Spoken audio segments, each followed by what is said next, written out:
어느 날 집 앞에 말없이 서 있는 한 사람을 보았습니다. 우산을 쥔 채, 비에 젖은 채 몇 년 동안 연락조차 없던 내 딸이었습니다. 혹시 지금 연락 끊긴 자식이 떠오르신다면 이 이야기는 결코 남의 이야기가 아닐지도 모릅니다. 말 한마디가 평생의 거리가 될 수 있었던 한 어머니의 이야기, 지금부터 들려드리겠습니다. 딸은 어릴 때 나를 잘 따르던 아이였습니다. 학교에서 돌아오면 그날 있었던 일을 하나도 빠뜨리지 않고 이야기했고, 잠들기 전에는 꼭 내 손을 잡아야 잠이 들었습니다. 나는 그런 딸이 평생 내 곁에 있을 거라고 당연하게 믿었습니다. 그러나 아이가 자라고 세상이 넓어지면서 그 믿음은 서서히 금이 가기 시작했습니다. 딸이 초등학교에 다닐 때는 매일 손을 잡고 등하교를 했습니다. 길을 걸으면서 딸은 끊임없이 말을 걸었고 나는 그 말들을 들으며 행복했습니다. 오늘 급식이 맛있었다는 말, 친구가 새 필통을 샀다는 말, 선생님이 칭찬해 주셨다는 말, 그 모든 말들이 내 하루를 채워주었습니다. 저녁이면 딸과 함께 숙제를 했고, 밤에는 동화책을 읽어주었습니다. 중학교에 올라가면서 딸은 조금씩 변하기 시작했습니다. 손을 잡지 않으려 했고, 학교 이야기도 줄었습니다. 나는 그게 자연스러운 성장이라고 생각했고, 언젠가는 다시 예전처럼 돌아올 거라고 믿었습니다. 하지만 그 거리는 좁혀지지 않았고 오히려 더 벌어졌습니다. 딸은 방문을 닫고 혼자 있는 시간이 많아졌고 나는 그 문을 두드리기가 조심스러워졌습니다. 고등학교 때 딸은 공부에만 집중했습니다. 새벽까지 책상 앞에 앉아 있었고 주말에도 학원에 다녔습니다. 나는 딸이 열심히 하는 모습이 대견하면서도 걱정스러웠습니다. 너무 무리하는 것 같아서 가끔 쉬라고 말했지만 딸은 괜찮다고만 했습니다. 고등학교를 졸업하고 딸이 도시로 나가겠다고 했을 때 나는 반대했습니다. 집에서 다니는 대학도 충분하다고 말했고 굳이 멀리 갈 필요가 있느냐고 물었습니다. 딸은 아무 말 없이 고개만 끄덕였지만 그날 이후로 딸의 눈빛은 예전과 달라졌습니다. 나는 그것을 사춘기의 반항쯤으로 여기며 깊이 생각하지 않았습니다.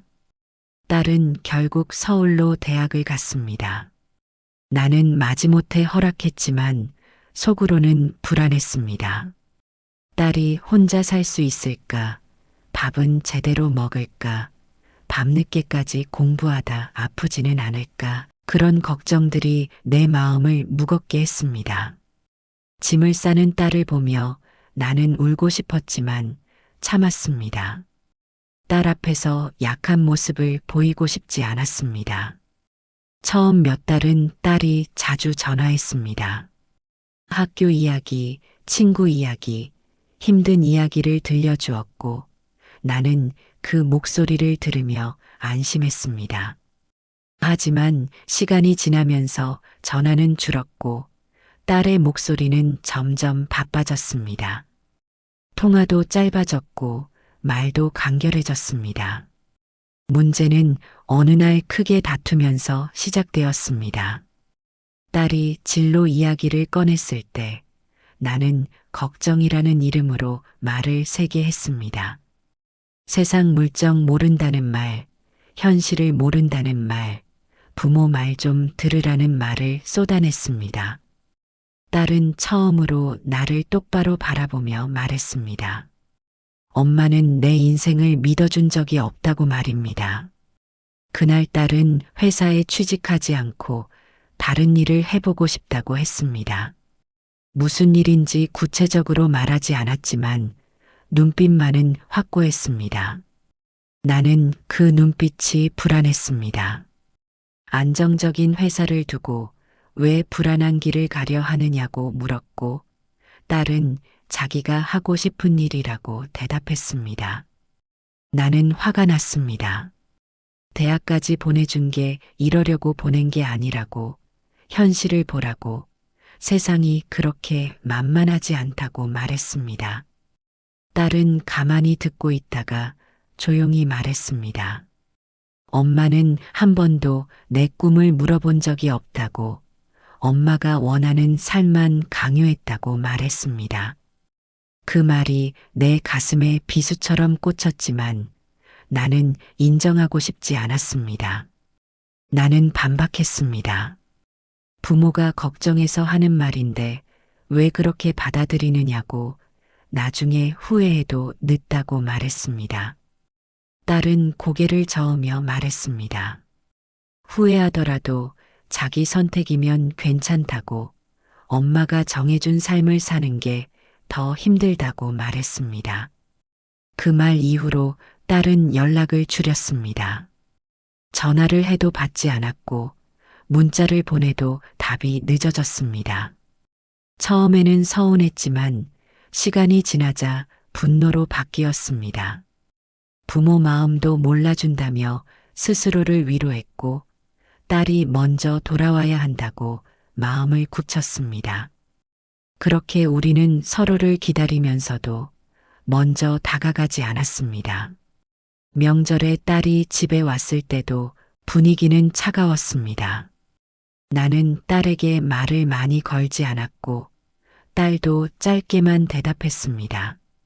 밥을 먹는 시간이 고통스러웠고 딸이 떠나는 것이 오히려 편하게 느껴졌습니다. 남편은 중간에서 어정쩡하게 서 있었고 집안 분위기는 무거웠습니다.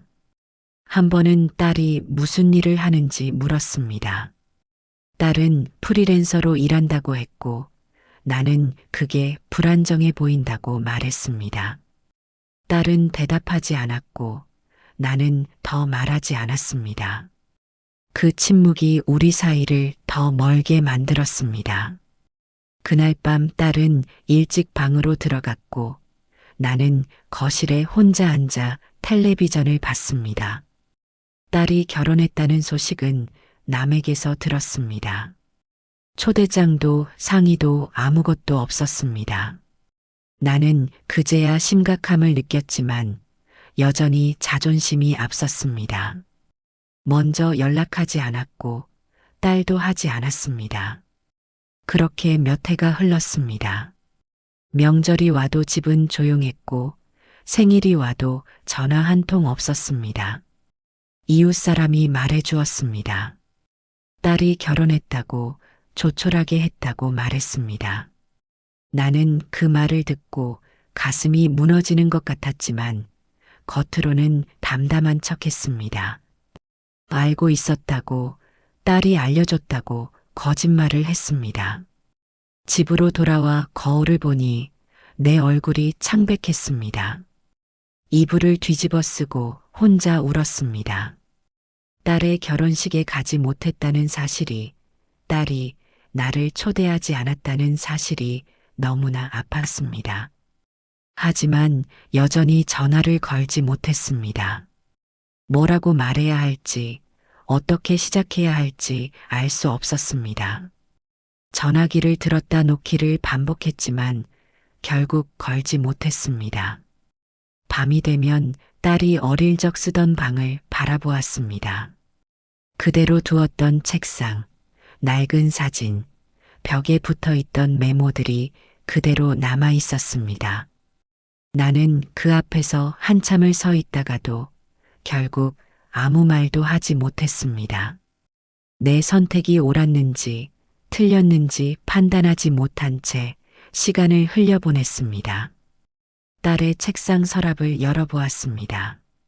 어릴 때 쓰던 일기장이 있었고 그림이 있었고 상장이 있었습니다. 나는 그 물건들을 하나씩 꺼내보며 울었습니다. 이렇게 작았던 아이가 이제는 결혼까지 했는데 나는 옆에 없었습니다. 딸의 일기장을 펼쳐보니 어릴 때 쓴 글씨가 있었습니다. 엄마가 제일 좋아요라고 적혀 있었습니다. 1년이 지나고 2년이 지나도 딸과는 연락이 없었습니다. 가끔 딸 친구를 통해 소식을 들었습니다. 딸이 잘 지낸다는 말, 일이 잘 된다는 말을 들으면 안심하면서도 서운했습니다. 왜 나에게는 직접 말하지 않는지, 왜 나를 밀어내는지 알 수 없었습니다. 나는 딸의 소식을 듣기 위해 딸 친구를 마주치면 일부러 말을 걸었습니다. 남편이 먼저 세상을 떠난 뒤 집은 더 조용해졌습니다. 말할 사람이 없다는 것이 이렇게 무거운 일인 줄 그때 처음 알았습니다. 몸이 아파 병원에 다녀와도 그날 있었던 일을 들어줄 사람이 없었습니다. 나는 점점 딸을 떠올리기 시작했지만 여전히 전화를 걸 용기는 나지 않았습니다. 남편이 떠난 후 나는 처음으로 외로움을 느꼈습니다. 아침에 일어나도 인사할 사람이 없었고 저녁에 밥을 먹어도 마주 앉을 사람이 없었습니다. 텔레비전을 켜놓고 살았지만 그 소리조차 공허했습니다. 밤이면 혼자 누워 천장을 바라보며 이렇게 늙어가는구나 생각했습니다. 이웃들이 가끔 찾아왔습니다. 혼자 사는 게 힘들지 않느냐고 딸에게 연락해보라고 말했습니다. 나는 괜찮다고 딸도 바쁘다고 대답했습니다. 하지만 속으로는 딸에게 전화하고 싶었습니다. 딸의 목소리를 듣고 싶었고 딸이 잘 지내는지 알고 싶었습니다. 하지만 자존심이 그것을 막았습니다. 병원에 다녀온 날이었습니다. 의사가 혈압이 높다고 조심해야 한다고 말했습니다. 약을 처방받아 집으로 돌아왔지만 그 말을 나눌 사람이 없었습니다. 나는 혼자 약을 먹고 혼자 누웠습니다. 그날 밤 나는 곰곰이 생각했습니다. 이렇게 혼자 아프다가 혼자 죽는 건 아닐까 생각했습니다. 무릎이 아파서 걷기 힘든 날도 있었습니다. 장을 보러 나가는 것도 버거웠고 집안일도 힘들었습니다. 나는 그때마다 딸을 떠올렸습니다. 딸이 곁에 있었다면 도와줬을 텐데 그런 생각이 들었습니다. 부처님 말씀 중에 집착은 사랑의 다른 얼굴이라는 말을 떠올렸습니다. 나는 딸을 사랑한다고 생각했지만 사실은 내 방식만을 고집하고 있었습니다. 그 깨달음은 늦었고 이미 딸과의 거리는 너무 멀어 보였습니다. 나는 딸을 위한다고 생각했지만 사실은 내가 편한 방향으로만 딸을 밀어붙였습니다. 딸의 꿈은 묻지 않았고 딸의 행복은 생각하지 않았습니다. 내가 원하는 안정, 내가 생각하는 성공만을 강요했습니다. 그것이 딸을 아프게 했고 우리 사이를 멀게 만들었습니다. 그날은 비가 오던 날이었습니다. 장을 보고 돌아와 집 앞에 섰을 때 누군가 문 앞에 서 있었습니다. 처음에는 택배 기사인 줄 알았습니다. 그러나 고개를 들었을 때 나는 그 자리에 굳어버렸습니다. 바로 내 딸이었습니다. 말없이 서 있었고 젖은 우산을 손에 들고 있었습니다. 비는 계속 내리고 있었고 딸의 어깨는 젖어 있었습니다. 얼마나 오래 서 있었는지 알 수 없었지만 딸은 움직이지 않고 서 있었습니다. 나는 장바구니를 든 채로 멈춰 섰고 딸도 나를 바라보며 멈춰 섰습니다. 시간이 멈춘 것 같았습니다. 딸의 얼굴을 보니 많이 변해 있었습니다. 얼굴이 여위었고 눈가에 주름이 생겼습니다. 결혼하고 고생했구나. 그런 생각이 들었습니다. 딸도 나를 보며 놀란 표정을 지었습니다. 내가 많이 늙었다는 것을 깨달은 것 같았습니다. 딸은 나를 보자 고개를 숙였습니다. 오랜 시간 준비한 듯 보였지만 막상 입을 열지 못하는 얼굴이었습니다. 나는 아무 말도 하지 못한 채 문을 열었습니다. 그 순간 수년 동안 쌓여있던 말들이 한꺼번에 밀려왔지만 입에서는 아무 소리도 나오지 않았습니다. 딸이 먼저 말했습니다. 엄마라고만 불렀습니다. 그 한마디에 내 눈에 눈물이 찼습니다. 몇 년 만에 듣는 목소리였고 그리웠던 목소리였습니다. 나는 고개를 끄덕이며 안으로 들어가라고 했습니다. 목소리가 떨렸지만 참았습니다.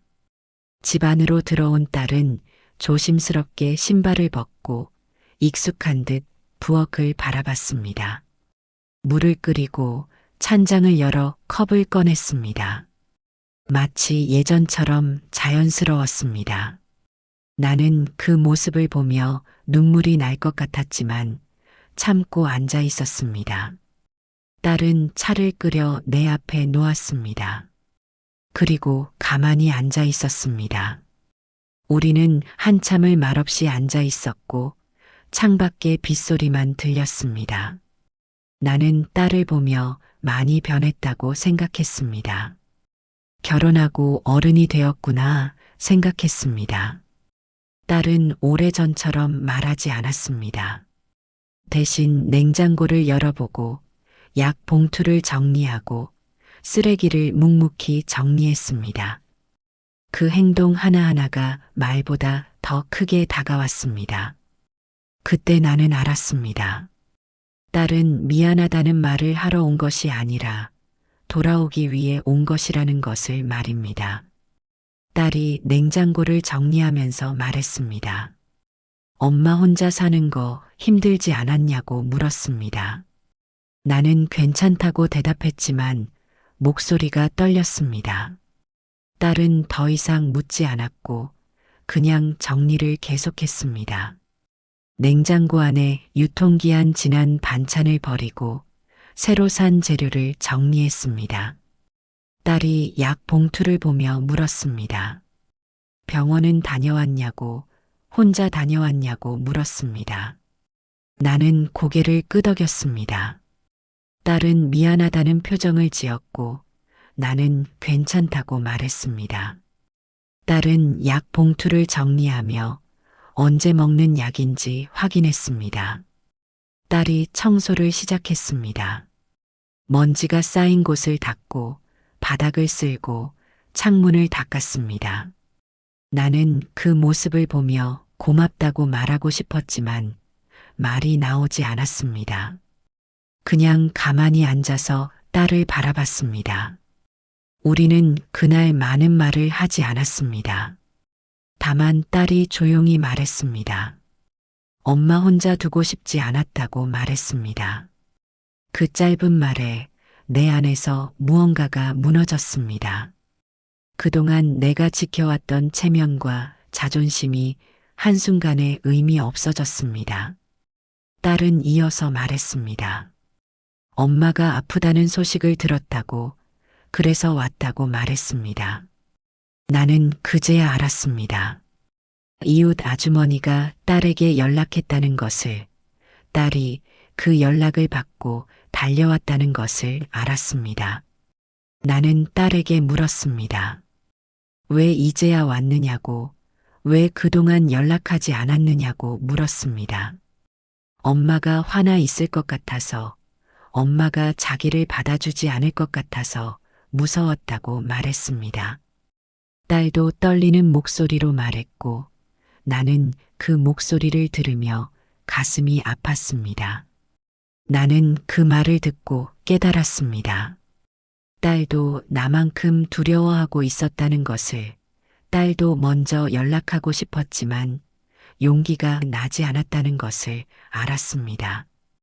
우리는 서로를 기다리면서 서로에게 다가가지 못하고 있었습니다.